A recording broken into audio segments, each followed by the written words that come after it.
if you were to look at a cut of the earth and look at the fossils in each of the kind of layers of soil, way down deep there's nothing. It's just basically nothing for all this time. And then suddenly you hit the Cambrian era. And what happens? There's nothing really before the Cambrian era, and what happens? Then there's everything. Every single phyla exists in the Cambrian era. How is it that everything came all at once? That totally is in disagreement with the evolutionary theory. And as when we pointed out last time we talked about this, not only that, but the various life forms are not diversifying and getting more, but in the history that we can see in the fossil record is they're actually getting smaller. Species are dying out. We're not getting new ones, but stuff that used to be there is no longer around anymore. So that's kind of the opposite of the Darwinian model. And so they've come up with that's why there are no more Darwinian evolutionists, because that model simply does not jive with any of the evidence. But have you ever been taught that in school? No. I mean, I wasn't. Why not? So they have an alternative theory, right?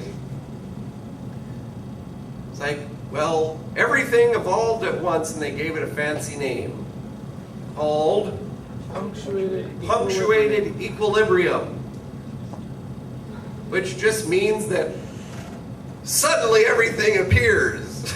So it's a fancy name, but it's well, how does it suddenly appear? Well, it takes these long times to gradually change from one to the next. It's wait a second, you don't have lots of time. It just doesn't fit. And so now if you look at this, so there's some fundamental problems with the Darwinian model and evolution in general. There's a bunch of other ones. I've got a bunch of slides in here talking about carbon dating. You know that carbon dating is extremely flawed?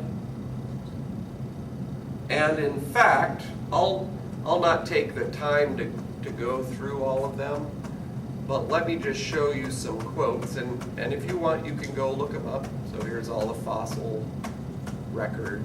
We looked at some of these myths. There we go. Radioisotope dating methods. Carbon 14. Carbon 14 is an isotope.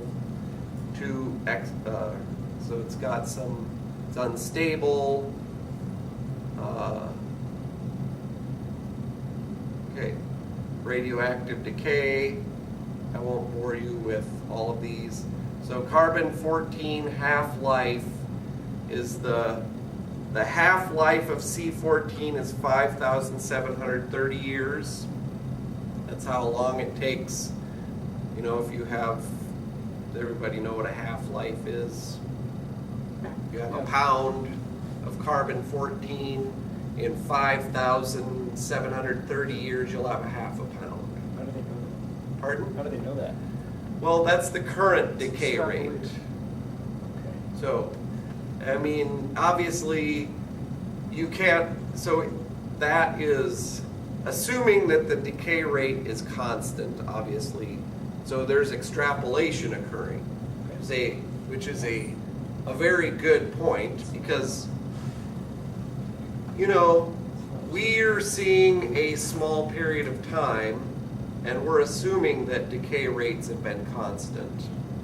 But anybody who's, you know what happens with most things that decay, like sound, the decay rate of sound. What does that look like? Expansion decay. Yeah, that's like, it's an x squared decay, right? As Yeah. distance. So those, once you get far enough out, it looks like it's constant, but man, up here it was decaying really darn fast. So here's a half-life illustration, just talking. So you have time zero, you have a bunch of C14, then in 5,730 years you have half of that left. Okay, and then in 11,460 years, now you've only got a quarter of it left. Okay, so carbon-14 is produced by cosmic radiation, and living organisms breathe in carbon-14.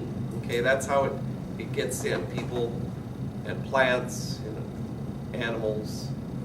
The cosmic radiation causes, there's the decay cycle.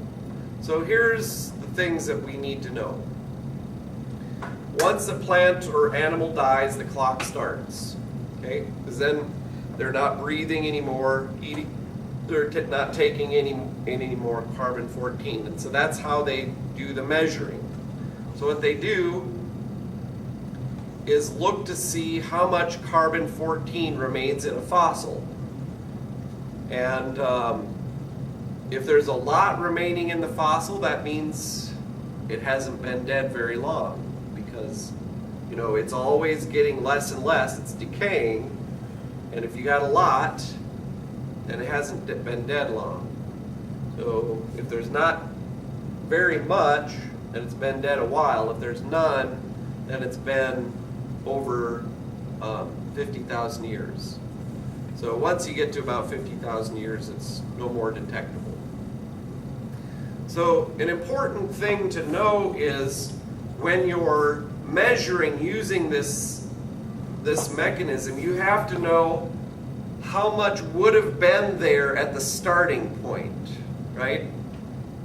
So when you breathe in, how much carbon-14 is in the air? So for a living organism right now, how much carbon-14 is there going to be in a living organism? That's the starting point. So then you can start measuring from that to see how much is missing, right? So I think here's an example.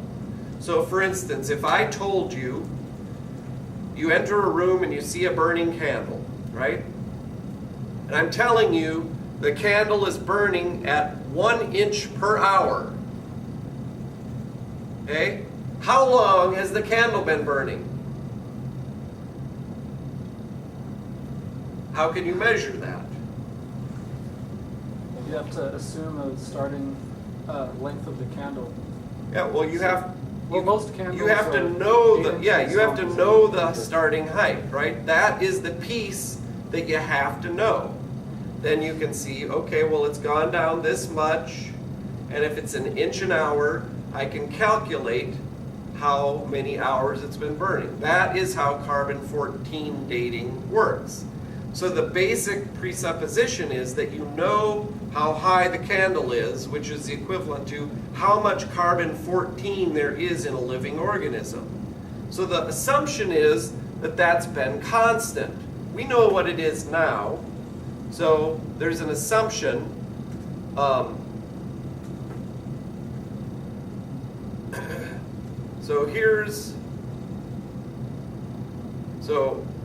So if we find 1,000 C14 atoms in a fossil, do we know how much C14 has decayed?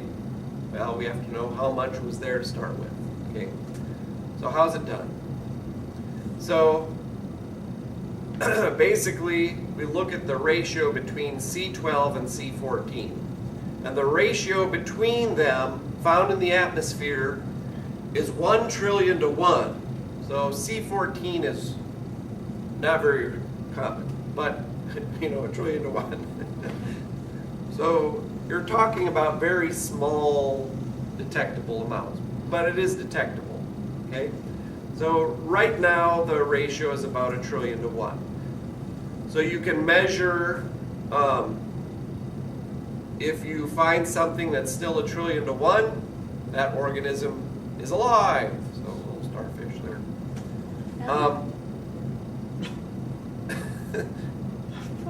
Not a fossil. A different ratio. It's going to be less than the 1 trillion to 1. Okay? So the C12 amount is constant. The C14 is what decreases. And at an infinite age, there's no measurable amount of C14 left. And actually, from a practical standpoint, it's not really detectable after about 50,000 years. Because if you look at this, at 0 years, at 100. The amount of stable C12. So if you have a 100 trillion C12 atoms, that would take a long time to count. That's all I can say.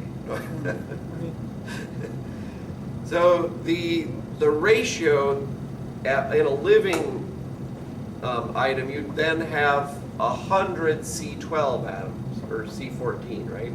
Because it's 1 trillion to 1. So if you have 100 trillion, you now have 100 of those. So the ratio is 1 to 1, 2 to 1 at 570, and at 5 half-lives is 28,000 years. You're down to only 3. So a key assumption here is that as we talked about, the ratio between these has been stable. Okay? If this assumption is true, and the assumption that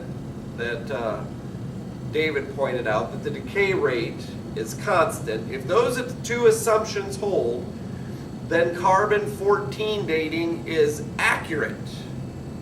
Okay? Well, unfortunately, here's a statement. It says this guy, Richard Milton, is quoting W.F. Libby, who is talking about radiocarbon dating. He says he found a considerable discrepancy in his measurements, indicating that apparently radiocarbon was being created in the atmosphere somewhere around 25% faster than it was being extinct. So way back in 1955, this guy was doing measurements, and he saw that the production rate was 25% faster than it was being extinct. So what does that tell you? If the production rate is faster than the decay rate, the concentration is increasing. The concentration is increasing over time. Okay? So we're assuming a higher starting point. Now, since that result was inexplicable by conventional scientific means, Libby put the discrepancy down as experimental error. That was back in 55. Now, since that time, during the 60s, his experiments were repeated, and the new experiments revealed that the discrepancy observed by Libby was not an experimental error. It did exist. And in fact, there was a non-steady state of carbon-14. The concentration is actually growing. So now we have more concentrated than there was back here, but our model is using that. So what does that do to the assumptions? So it says there's a strong indication. This is in 63, Richard Liegenfelter, personal close friend of mine. This is before I was born. He says in this review of geophysics article entitled Production of C14 by Cosmic Ray Neutrons, he says, there's a strong indication that despite the large errors, that the present natural production rate exceeds the natural decay rate by as much as 25%. Okay, so we have a growing amount. So let's look at what this means. So if the ratio started at 2 trillion to 1, 3 half-lives, but let's say that it was 8 trillion to 1, a half-life, if so let's go back, I'm getting ahead of myself here. This means that 4 half-lives have expired given a date of about 24,000. So this is a fossil with a measured ratio of 16 trillion to 1. Remember, going back to our thing. Okay, so there's 16 trillion to 1. And what should the ratio be? 1 trillion to 1 trillion. 1 trillion to 1. So if the ratio started at 2 trillion to 1, then it would be 3 half-lives instead of 4. If the ratio started at 8 trillion to 1, there was one half-life instead of 4. The age would be 5,000.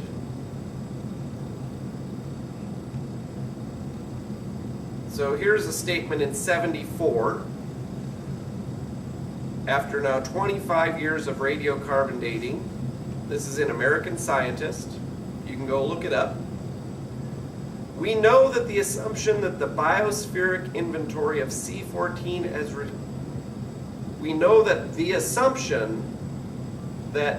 C14 has remained constant over the past 50,000 years or so is not true.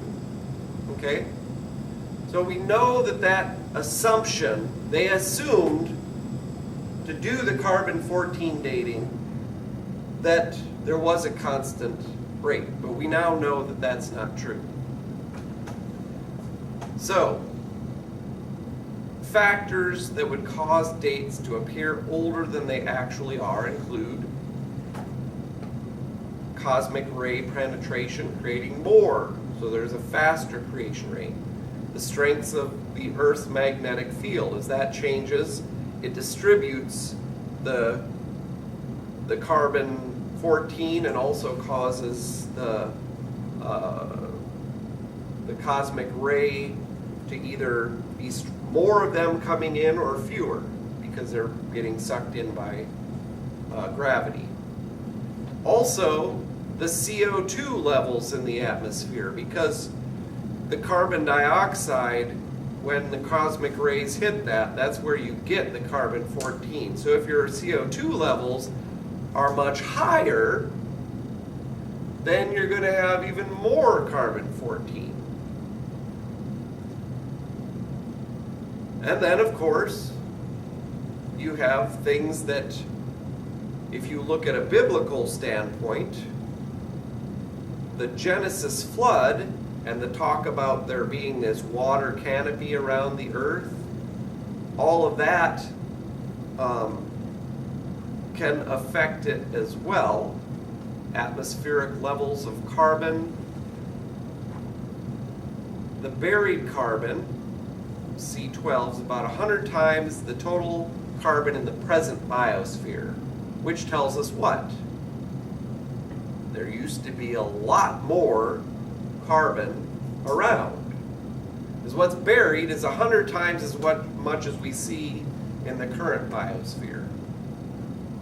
Okay? So the CO2 level in pre-flood biosphere was different. C14, using the present ratio, is going to be incorrect. Ages are going to look too old. And by the way, anything that's older than 60,000 years should have no detectable C14. If we detect C14, it's good evidence that it's not millions of years old. Okay?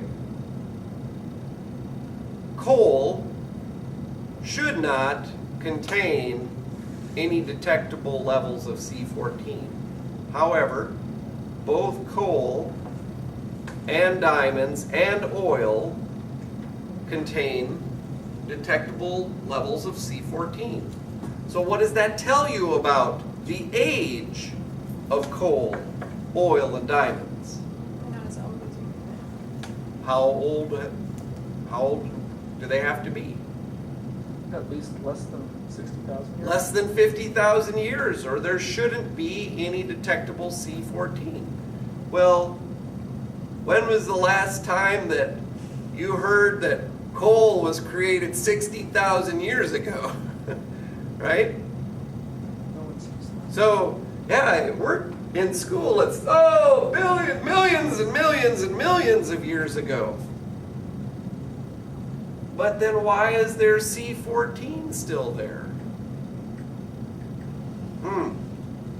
Strange. Fossil woods estimated to be over 200 million years old still contain C14. Hello? How is that possible? Something is wrong. Conflict in dating. In 93, scientists found some wood in trees buried in a basalt flow. Okay? They have different dating methods. So the wood samples were sent to 2 laboratories. Estimated age, 44,000 years. The basalt was sent to 2 laboratories to be potassium argon dated. Okay?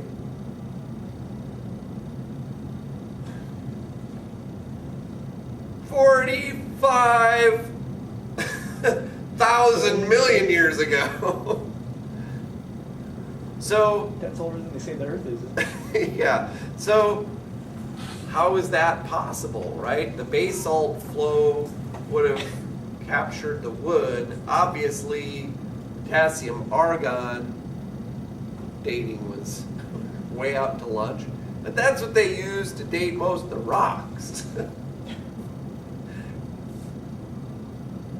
And so here's an evidence using carbon-14 dating that those potassium argon dating methods for dating rocks are not reliable at all. So here's a conclusion of Robert E. Lee, good old guy from the South. A different Robert E. Lee. Radiocarbon, Ages in Error. Anthropological Journal of Canada, 1981.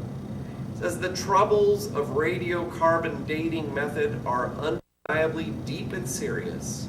Despite 35 years of technological refinement and better understanding, the underlying assumptions have been strongly challenged. It should be of no surprise, then, that fully half of the dates are rejected. The wonder is that the remaining half came to be accepted. Okay? When was the last time you heard that radiocarbon dating isn't very reliable? You ever heard that before? Not in school. Is this something that me, little old non-scientists, have making up? No. These are in peer-reviewed journals. You can go look this one up.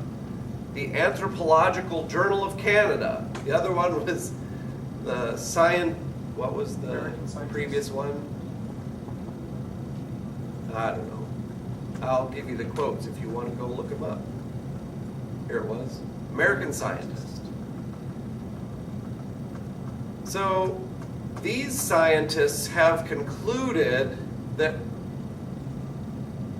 And then he goes on to say, the implications of pervasive contamination and ancient variations of carbon-14 levels are steadfastly ignored by those who base their argument on the dates.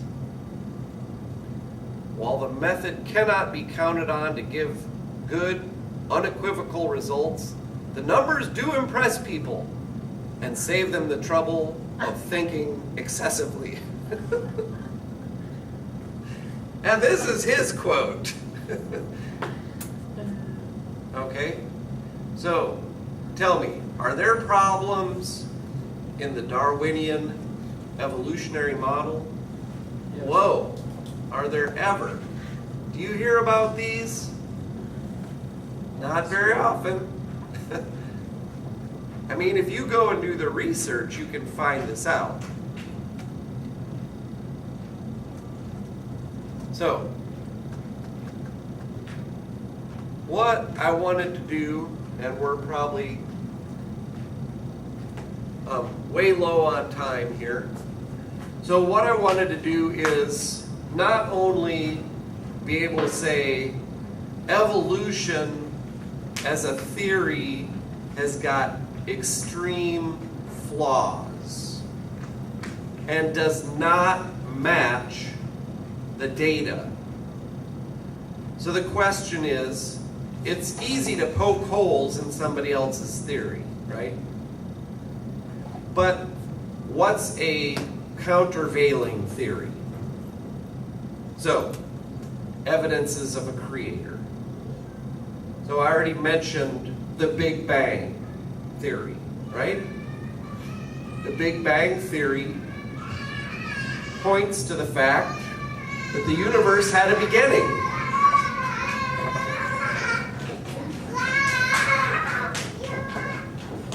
Not only that, but the Big Bang had to be caused by something. Kids are excited. That causer was outside of the known universe. That causer had to be able to make a choice, had to be able to transcend space, time, and laws of nature. And those descriptions are common descriptions of God, are they not? Okay? So if that's what caused the Big Bang, now there are other theories for what caused the Big Bang. Simply because people are unwilling to, if you have a materialist view, you cannot accept the possibility that something that, as the evidence would point to, that there was something that caused the universe. And so then there's like the multiverse. There's the multiverse is one of the, so there's billions of universes. And they're all just constantly generating and collapsing and generating and collapsing. And okay, what evidence is there for that? Zero. We can't measure things outside of our universe. What is that? That is a philosophical statement. In fact, there's way more evidence of there being a God than the multiverse. And there's lots of varieties of the multiverse, but there's no evidence for those.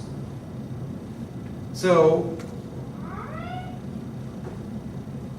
last point, if something caused the universe, there's no reason to expect that that causer isn't still around.